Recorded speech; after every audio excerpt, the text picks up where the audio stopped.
एक लंबे समय पहले एक गांव में पागल वेंगलप्पा नामक एक आदमी रहता था। वो अपने नाम के अनुसार ही पागल काम करते रहता था और हमेशा सबसे डांट पड़ती रहती थी उसको। और इतना ही नहीं, उसके सारे पागल काम देख सभी उसको ताने मारते थे। और एक दिन वेंगलप्पा गांव में ऐसे चल रहा था। बेटा इधर आओ एक बार, उम्र की वजह से मैं ज्यादा चल नहीं सकती बेटा। उस मुर्गी को ना सुबह से किसी ने पानी नहीं दिया, उसको थोड़ा पानी दे दो ना। ऐसे उसके सामने मौजूद मुर्गी को दिखाकर बोलती है। ओह इतना ही? ऐसे कहकर वेंगलप्पा उस मुर्गी को बगल में ही मौजूद तालाब में फेंक देता है। ये देख वहाँ मौजूद बूढ़ी औरत चिल्लाती है, अरे रे ये क्या कर रहे हो? मुर्गी को तालाब में फेंक दोगे तो मर जाएगा बेटा, उसको बाहर तो निकालो पागल। ऐसे कहती है। अब अगर पानी पीना है तो पानी के पास ही जाना होगा ना, ऐसे कहता है। अरे ऐसे नहीं होता बेटा, इसीलिए तुझे पागल कहते हैं, पागल वेंगलप्पा। पहले उस मुर्गी को तालाब से बाहर निकालो, ऐसे कहती है। वेंगलप्पा उस मुर्गी को तालाब से बाहर निकालकर वहाँ रास्ते में छोड़कर, अरे बुढ़िया मेरे को ना समझ कह रही है, देखना एक न एक दिन ये सारा गांव मेरी समझदारी की तारीफ करेगा, ऐसे कहता है। तेरे कारण ये गांव कहीं कब्रिस्तान न बन जाए, जाओ निकलो यहाँ से पागल, ऐसे कहती है बुढ़िया। तब वेंगलप्पा अपने मन में इस बुढ़िया को कोसते हुए वहाँ से चले जाता है। जाते जाते रास्ते में आम के लिए पत्थर फेंकते हुए बच्चों को देख रुककर उन बच्चों के पास जाकर, ऐसे पत्थर क्यों फेंक रहे हो, ऐसे पूछता है। और वो, हमें आम चाहिए, ऐसे कहते हैं। बस इसके लिए इतना मेहनत क्यों कर रहे हो, मेरे पास एक उपाय है, रुको, ऐसे कहकर एक कुल्हाड़ी लेके आता है और उस कुल्हाड़ी से वो आम के पेड़ को नीचे से काटने लगता है। इतने में उस पेड़ का मालिक गुस्से में वहाँ आकर, अरे पागल वेंगलप्पा, उस हरे भरे पेड़ को क्यों काट रहे हो, ऐसे कहता है गुस्से में। उसका गुस्सा देख वेंगलप्पा डर के मारे, ये बच्चे उस पेड़ के आम के लिए पत्थर फेंक रहे थे, लेकिन एक भी आम नहीं मिला उनको, मुझे उनकी मदद करनी थी, इसीलिए मैंने सोचा कि पेड़ को गिराऊंगा तो सारे आम मिल जाएंगे। ये सुनकर उस मालिक को और भी गुस्सा आता है। तुम्हारी चतुराई के लिए साष्टांग दंडवत नमस्कार, चल निकलो यहाँ से, ऐसे कहता है।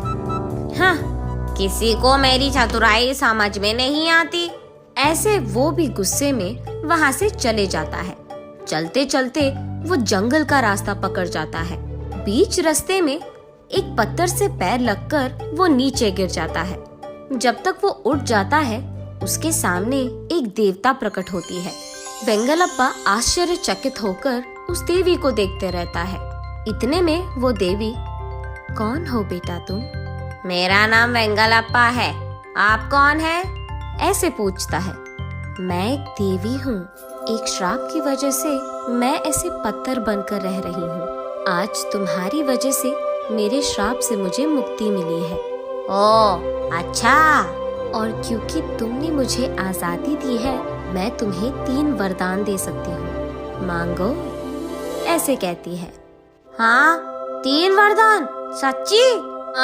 तो मुझे थोड़ा समय चाहिए, एक के बाद एक पूछूंगा, ऐसे कहता है। वो मुमकिन नहीं है बेटा, एक ही बारी में 3 वरदान मांगने पड़ेंगे, वो तीनों एक के बाद एक सच होंगे और वो भी अभी के अभी मांगनी पड़ेगी। मैं यहाँ ज्यादा देर नहीं रह पाऊंगी बेटा, ऐसे कहती है। ओह फिर मैं अभी मांगूंगा। ऐसे वो धनाधन 3 वरदान मांगता है। मुझे एक बड़ा बैग का सोना चाहिए, उसके बाद मैं एक बड़ा बंगला में रहना चाहूँगा, उसके बाद मेरे गांव के सारे लोगों को मेरी बहुत तारीफ करनी होगी, ऐसे पूछता है।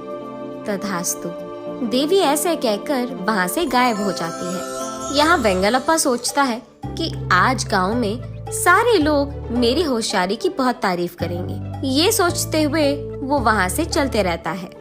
उसे बीच रास्ते में एक बैग दिखाई देती है। वेंगलप्पा बहुत पाने की खुशी में उसके मांगे वरदानों के बारे में भूल जाता है।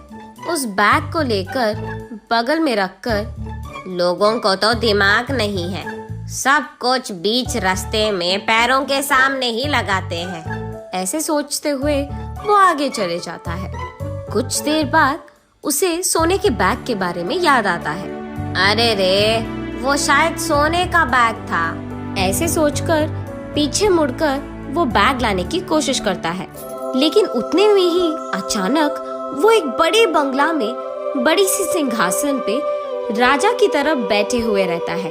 उसके ठीक बगल में अलग प्रकार के व्यंजन पेश किए हुए रहते हैं। वो सब देख, आहा, मेरा बंगला कितना अच्छा है, ऐसे सोचते फिर से सोने की बैग याद आने के कारण उसे ढूंढने फिर से बाहर आता है और उसे रास्ते में ढूंढते रहता है, लेकिन वो बैग कहीं नहीं दिखता है। फिर से बंगला चले जाएंगे, ये सोचकर पीछे मुड़कर बंगले की ओर निकलता है, लेकिन बहुत दूर चलने के बावजूद उसे बंगला कहीं नहीं दिखता है। ऐसे वो आखिर में घर पहुंच जाता है। वहां पहुंचकर गांव वालों को जो कुछ भी आज उसके साथ हुआ बड़ी गर्व से कहता है और कहता है कि तुम लोगों को मेरी तारीफ करनी चाहिए। तब वहां मौजूद गांव वाले वेंगलप्पा की कहानी सुनकर, अगर तुमने सच भी कहा तो तुम सच में बहुत किस्मत वाले हो, लेकिन क्या फायदा, तुम्हारी इस पागलपन के कारण वो सब तुम खो बैठे।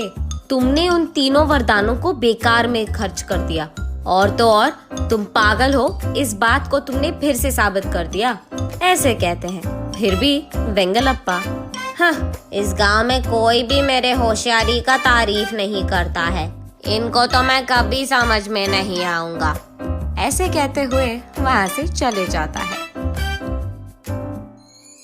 नैतिक आत्म मूल्यांकन अगर हमने नहीं किया तो हम मूर्ख ही रह जाएंगे।